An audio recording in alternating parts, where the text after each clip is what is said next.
Trump మీద కాల్పుల ఉదంతం ఒక రకంగా అమెరికన్ ప్రజల తీరులో వచ్చిన మార్పుని సూచిస్తుంది.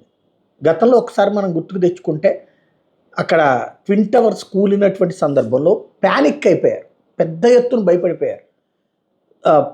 అంటే దాదాపుగా ఒక నెల రోజుల పాటు బయటకు కూడా రాలేదు. ఆ తర్వాత ఎప్పుడు ఏ సంఘటన జరిగినా సరే భయపడిపోతారు అమెరికన్స్, ఇంత పిరికి వాళ్ళ అన్నటువంటి ఆలోచన ప్రపంచమంతా కూడా చర్చకొచ్చింది. తర్వాత జరుగుతున్నటువంటి కాల్పుల ఉదంతాలు ఇట్లాంటివి చూసినప్పుడు ప్యానిక్తో పారిపోవడమే చూసాం. కానీ ఇప్పుడు ట్రంప్ ఉదంతంలో ఒకంత పాజిటివ్ థింగ్ ఏంటంటే అక్కడ ఆ తరహాలో పారిపోల, అందరూ అక్కడే నిలబడ్డారు. పైగా కాల్పులు జరిగినప్పుడు తల ఉంచుకున్నారు.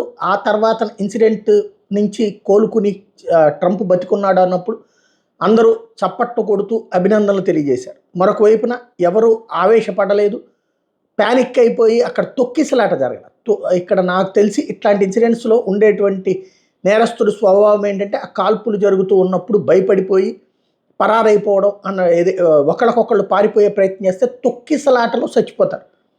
అట్లాంటి తొక్కిసలాట కాకుండా ఉండటం అంటే చాలా బ్యాలెన్స్డ్గా ఉన్నారు అమెరికన్స్. ఈ దఫా అమెరికన్స్లో ఆ ధైర్యం కనిపించింది.